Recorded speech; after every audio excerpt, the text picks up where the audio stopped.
누군가에게 비판을 들으면 나는 어떻게 해야 할까? 프랑스 작가 프랑수아 라로슈프코는 나에 대해서는 적의 의견이 내 의견보다 진실에 더 가깝다라고 말했다. 스페인의 철학자 발타자르 그라시안 역시 자신에게 무조건 칭찬하는 사람은 오히려 경계하고 비판하는 사람의 말을 잘 들어야 한다고 언급했다. 왜 그런 것일까? 사람들은 자신을 살피지 않으면 누군가 나를 비판하기 시작할 때 상대방이 무슨 말을 하려는지 전혀 모르는 상태에서도 자동적으로 방어적인 태도를 취하게 된다. 우리는 칭찬이나 비판이 정당한지를 따져보지도 않은 채 비판이란 비판은 모두 싫어하고 칭찬은 무작정 받아들이려 한다. 우리는 논리적인 존재가 아니라 감정적인 존재다. 우리의 논리란 깊고 어둡고 폭풍우가 몰아치는 감정의 바다에서 이리저리 요동치는 조각배와 같다. 안녕하세요. 모르는 사이에 조금씩 마음의 양식이 스며드는 시나브로 책방입니다. 여러분들은 다른 사람들에게 비판을 들으면 어떠신가요? 아마도 기분이 좋은 사람은 별로 없을 것입니다. 우리는 본능적으로 좋은 말, 칭찬에 대해 듣고 싶어 하고, 나에 대해 좋지 않은 말은 거부하려고 합니다.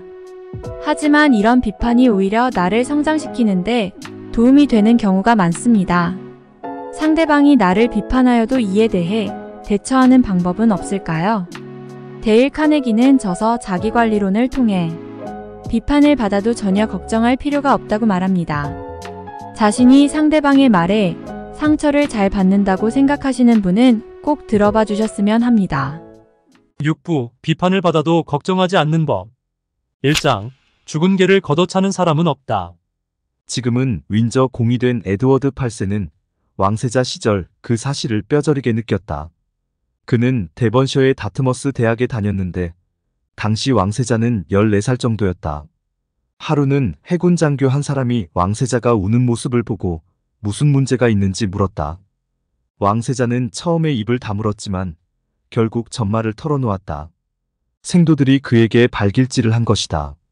대학 학장은 생도들을 불러 왕세자가 고자질한 것은 아니라고 설명한 다음 왜 하필 왕세자를 골라 괴롭혔느냐고 물었다. 한참을 주저하고 망설이며 몸을 베베 꼬던 생도들은 마침내 이렇게 털어놓았다. 훗날 영국 해군의 지휘관이나 함장이 된 뒤 예전에 왕을 걷어찬 적이 있다면서 뻐기고 싶었다는 것이다. 당신이 두들겨 맞거나 비판을 받을 때 가해자는 자신이 대단한 사람이라는 기분을 느끼기 위해서 그렇게 한다는 사실을 기억하라. 그런 경우는 대체로 당신이 훌륭한 일을 해냈거나 주목을 받을 만한 가치가 있는 사람임을 증명해준다. 위선자, 사기꾼, 살인자나 다름없는 인간이라는 비난을 들었던 미국인으로 누가 떠오르는가? 신문 만평은 그가 단두대에서 목이 잘리기 직전의 모습을 그리기도 했다. 그가 말을 타고 지나가면 사람들은 그를 향해 조롱과 야유를 퍼부었다. 그는 바로 조지 워싱턴이었다. 영향력이 큰 사람일수록 그것을 걷어차는 사람은 더욱 큰 만족을 느끼게 마련이다. 부당한 비판은 칭찬의 다른 모습이라는 것을 기억하라. 죽은 개를 걷어차는 사람은 없다. 2장 부당한 비난에 대처하는 법. 매슈 브러쉬가 월스트리트 40번지의 아메리칸 인터내셔널 코퍼레이션의 사장이었을 때 나는 그에게 사람들의 비판에 민감하게 반응한 적이 있느냐고 물었다. 그는 이렇게 대답했다. 젊었을 때는 대단히 예민하게 반응했습니다. 그때는 모든 직원이 저를 완벽한 사람으로 생각해 주길 바랐습니다. 그러지 않을까봐 걱정을 많이 했지요.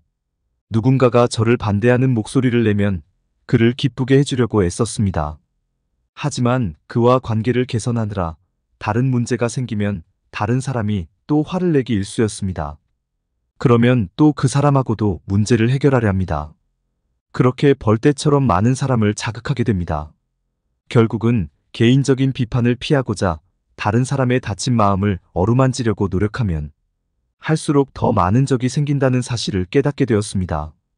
그래서 저는 스스로 다짐했습니다. 뛰어난 사람들은 비판을 받을 수밖에 없다. 그러니 비판에 익숙해지자. 이와 같은 마음가짐은 커다란 도움이 되었습니다. 이후 저는 최선을 다한 다음 우산을 집어들고 비판이라는 빗줄기에 몸이 젖지 않도록 하기로 했습니다. 딤스 테일러는 여기서 한 걸음 더 나아갔다. 사람들 앞에서는 비판이라는 빗줄기를 맞고도 웃어넘겼다.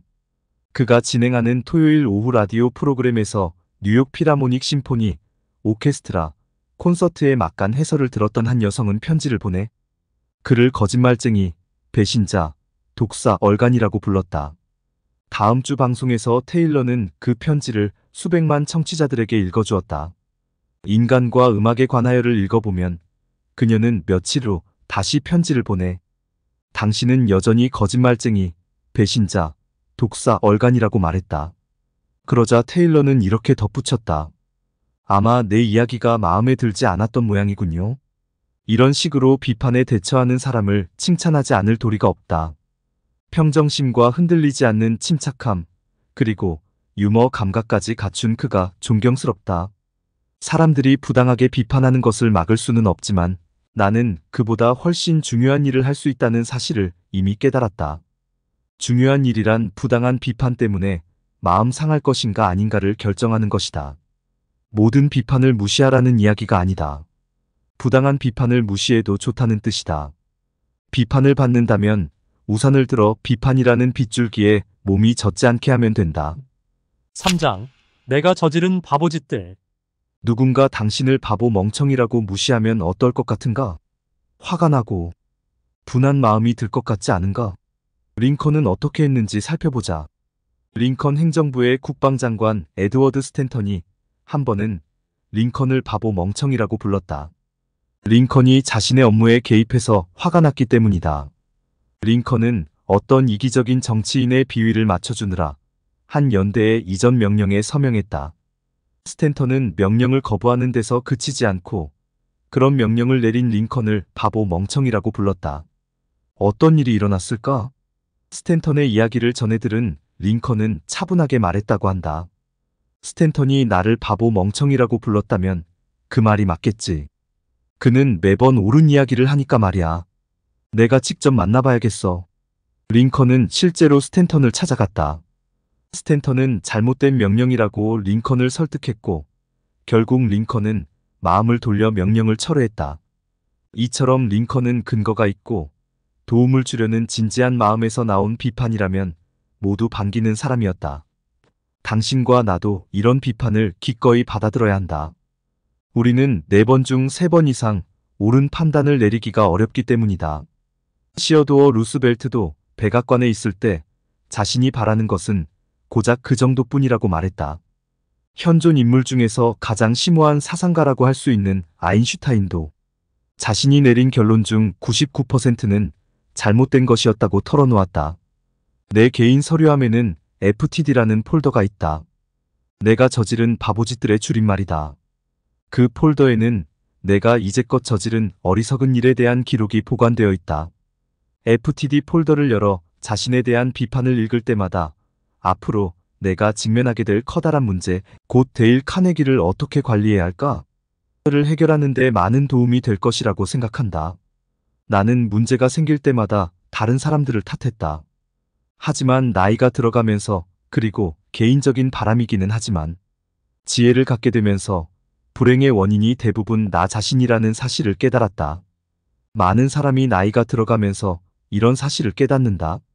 나폴레옹은 세인트 헬레나에서 유배 생활을 하면서 내가 몰락한 것은 바로 나 자신 때문이다. 나는 나의 가장 큰 적이자 내 비참한 운명의 원인이다라고 말했다. 자신이 저지른 어리석은 짓을 기록하고 스스로 비판하라. 우리는 완벽한 존재가 아니다. 잘 들으셨나요? 비판은 우리를 기분 상하게 만들지만 이를 잘 활용하면 유용해질 수 있습니다.